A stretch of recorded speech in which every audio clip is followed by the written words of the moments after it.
tous et bienvenue sur cette nouvelle vidéo partie 2 de la bascule. Aujourd'hui nous aborderons la fermeture jambe-tronc, une action musculaire indispensable à la réalisation de la bascule, ainsi que l'importance du travail de la ceinture abdominale. Nous étudierons également la rétropulsion, action musculaire qui permet la montée à l'appui. Je proposerai quelques petits exercices de préparation physique ciblés sur les actions musculaires nécessaires.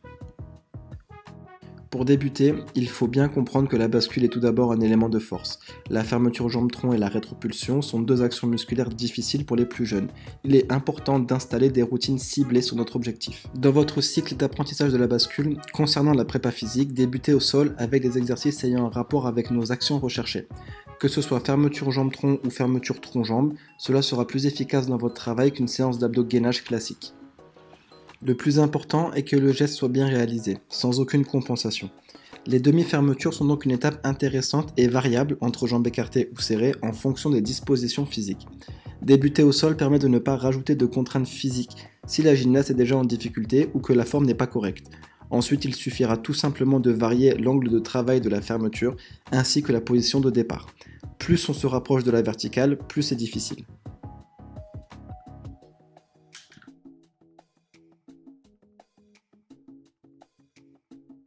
Cet exercice est intéressant de par son installation. Ici, la gymnaste ne peut pas tirer la tête en arrière lors de la fermeture, ce qui est une compensation très fréquente. Le module maintient sa tête droite, lui obligeant de respecter la bonne forme de travail. Cet exercice est une variante des fermetures au sol. Seule différence, les gymnastes ne peuvent pas tricher.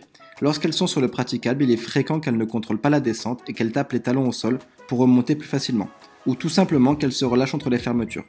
Ici, ce n'est pas possible. La gymnaste est obligée de maintenir sa contraction musculaire tout au long de l'exercice. Il faut toujours vérifier que le bas du dos soit en contact avec le sol.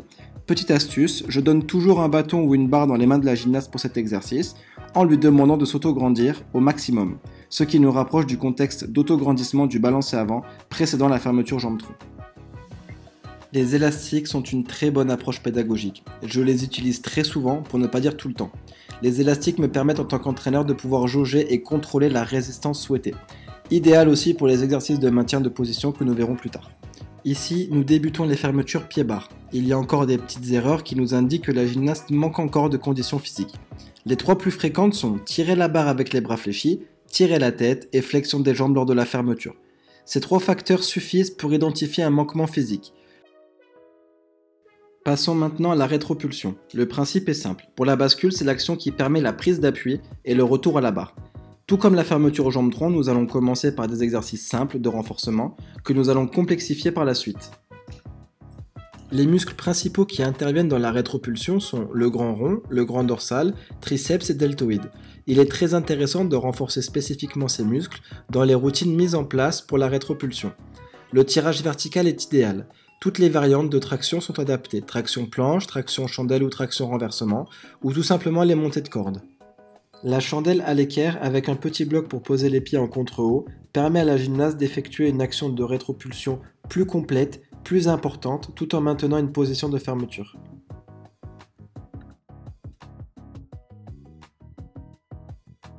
Voici un de mes exercices préférés, la roulade avant jambes tendues.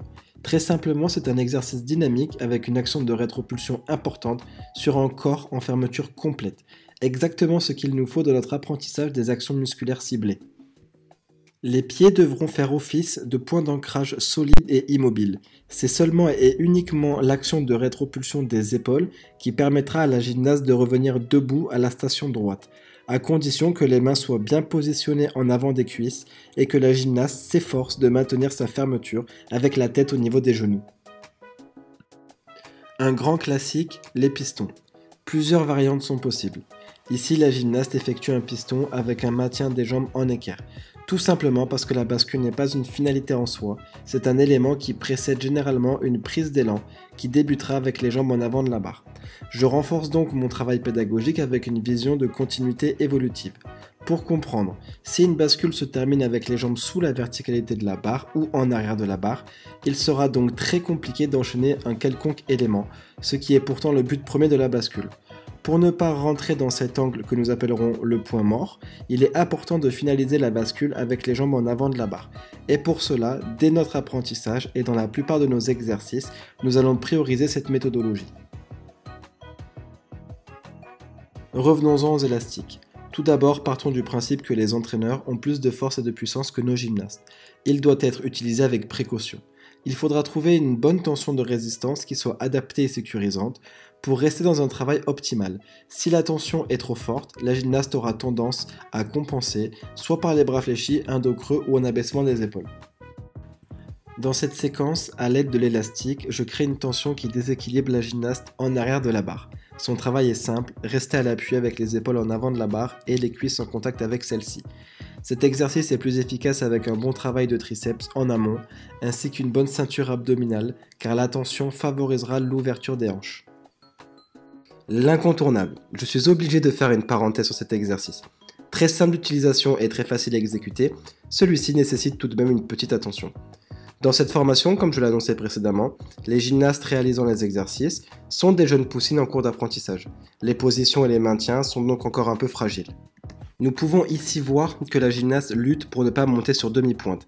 Les talons se décollent légèrement tout de même, pour la simple et bonne raison que la tension de l'élastique la tire vers l'avant en tractant son centre de gravité en dehors du polygone de sustentation. Son relâchement du bassin est donc une compensation d'une traction trop forte. Je vous explique. L'appui pédestre de notre gymnaste est sa base solide. C'est le polygone de sustentation. La gymnaste restera à l'équilibre si et seulement si la trajectoire verticale de son centre de gravité coupe le polygone de sustentation. La traction de l'élastique étant trop forte, son centre de gravité est tiré en avant du polygone, ce qui crée le déséquilibre contre lequel on la voit lutter par diverses compensations. La première étape sera tout d'abord d'adapter l'exercice. Nous allons effectuer le même geste avec un départ à genoux. Dans cette situation, nous allons rapprocher le centre de gravité du polygone, ce qui réduit la difficulté de l'exercice.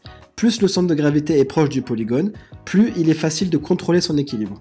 Si malgré cette adaptation le bassin ne reste pas verrouillé, d'autres options s'offrent à nous. Pour remédier à cette problématique, il suffit de modifier la position de départ, le but étant toujours d'isoler l'action de rétropulsion.